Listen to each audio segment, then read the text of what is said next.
만일 한국 사회가 평등하냐라고 이렇게 묻는다면 아마 대부분의 사람들은 그렇지 못하다라고 대답을 할 겁니다. 이 불평등에 관해서 세계의 가장 권위 있는 기구인 이 파리 경제대학에 있는 세계 불평등 연구소에 의하면요, 지금까지 이 자본주의 역사에 의해서 역사 안에서 가장 불평등하다라고 느끼는 사례가 영화 레미제라블에도 배경이 되었던 이 프랑스 대혁명 시기라고 합니다. 그때 이 불평등이 피케티 베타 지수로 7.2가 나왔는데요. 지금 한국 시대의 이 불평등 지수가 얼마나 되냐? 대략 약 9점에 해당한다라고 합니다. 지금 한국처럼 이 정도의 불평등한 사회는 없다. 이렇게까지 이야기하는 수준이 되었다라고 합니다. 그래서 요즘에 나왔던 말들이 뭐 헬조선이니 금수저와 같은 표현들이 나오고, 지금은 아무리 노력해도 안 되는 건 안 된다라는 그 인식 가운데 살고 있다라고 합니다. 오늘 전도서 저자도 8절에서 9절에 보면 이런 불평등한 시대, 특별히 정부와 정치의 타락 등을 전하고 있습니다. 특별히 전도자는요, 세상에는 두 가지 계급, 학대받는 자와 학대하는 자, 이 두 가지 계급이 존재한다라고 보고 있습니다. 하지만 그런 불평등함을 보고 우리가 이상하게 여기지 말 것을 권면합니다. 이런 현상들은 타락한 시대에 당연히 나타나는 반응이다라는 것입니다. 그때마다 우리 그리스도인들은 이렇게 반응해야 합니다. 첫 번째는 우리는 하나님의 공의를 구하게 된다는 것입니다. 죄로 인해 타락한 인간의 악행으로 인해서, 욕심으로 인해서 불평등하고 또 어려운 시기를 겪는 순간마다 이 땅의 부정부패가 사라지고 하나님의 그 정의로운 공의가 실현되기를 위해서 같이 기도해야 됩니다. 또한 둘째로 우리는 더욱 이 불평등함을 볼 때마다 천국을 사모하게 된다는 것입니다. 타락한 시대와 불평등한 시대를 살아갈수록 온전히 주님이 다스리시는, 하나님이 공의로 통치하시는 그 하나님의 나라, 죄의 욕심과 타락, 불평등이 없는 그곳 천국을 더욱 사모하게 된다는 것입니다. 하나님의 나라를 꿈꾸며 불의한 이 땅에서도 우리가 믿음을 지키고 하나님의 방법대로 믿음으로 살아가는 우리 귀한 성도님들이 되시기를 축복합니다. 이어서 저자는 10절에서 20절까지 이 재물의 무의미함에 대해서 전해주고 있습니다. 먼저 10절에서 12절의 말씀에 보면 우리가 아무리 많이 가져도 많은 부를 축적한다라고 할지라도 우리에게 만족함이 없다. 심지어 오히려 때로는 이것이 우리에게 염려가 되기도 한다라고 교훈하고 있습니다. 또한 13절, 14절에 보면 부유함이 우리에게 모든 부유함들이 만족을 줄 것 같지만 오히려 근심으로 오는 순간도 있음을 교훈하고 있고, 또 15절에서부터 17절의 말씀에 보면 우리가 수고해서 노력해서 얻는 것이라 할지라도 이 죽음 앞에서는 이 모든 것이 아무런 유익이 없다. 그리고 이 모든 수고가 우리에게 헛되다. 이렇게 전해주고 있습니다.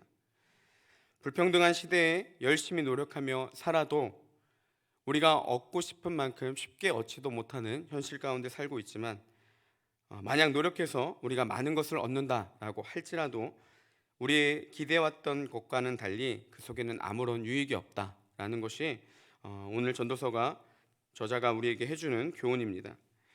많은 사람들이 행복하기 위해 노력합니다. 많은 것을 가지면 행복할 것이라고 생각하고 또 부를 얻기 위해 수고하고 노력하지만 생각하는 것처럼 쉽지는 않습니다.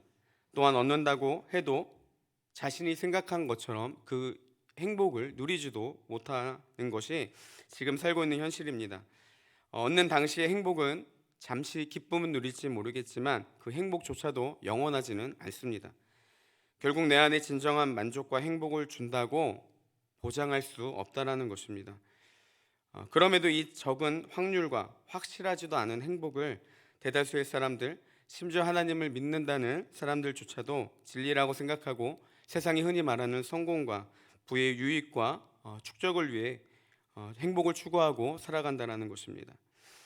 오늘 전도자는 이런 가치관을 갖고 사는 우리에게 이 모든 것이 헛되다라고 분명하게 선언하고 있습니다.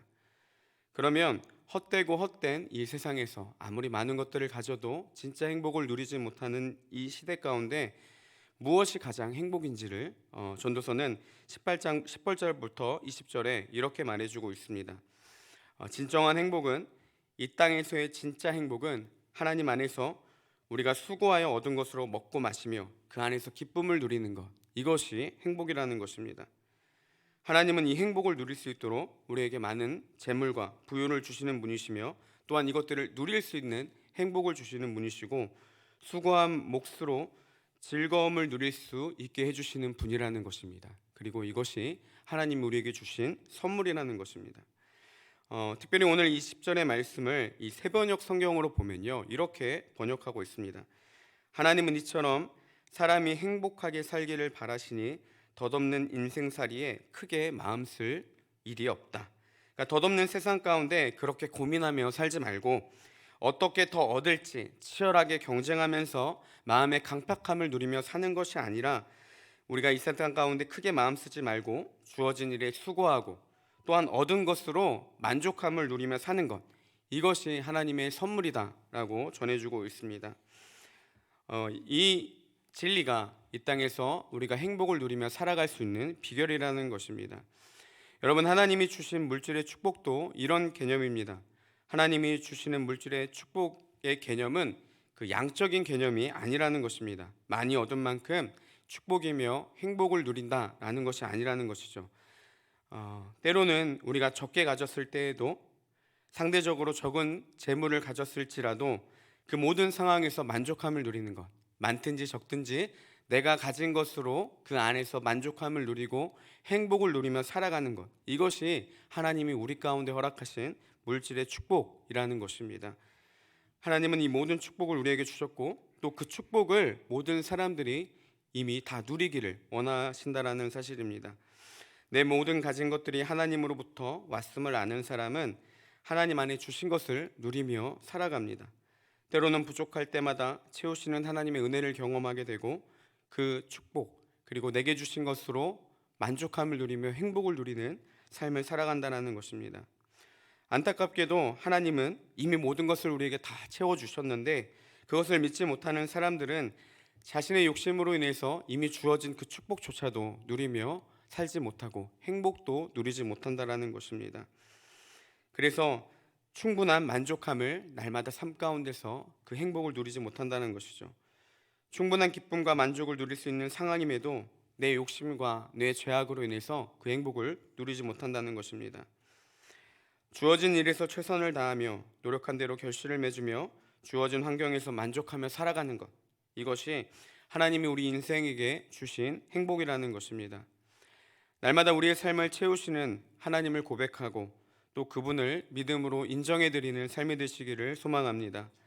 날마다 우리를 먹이시고 입히시고 돌보시는 주님, 그네의 손길의 섭리를 날마다 고백하며 매일의 삶에서 하나님이 주신 그 많은 것들을 누리고 행복한 삶을 사시는 우리 모든 성도님들이 되시기를 주님의 이름으로 소망합니다. 함께 기도하겠습니다.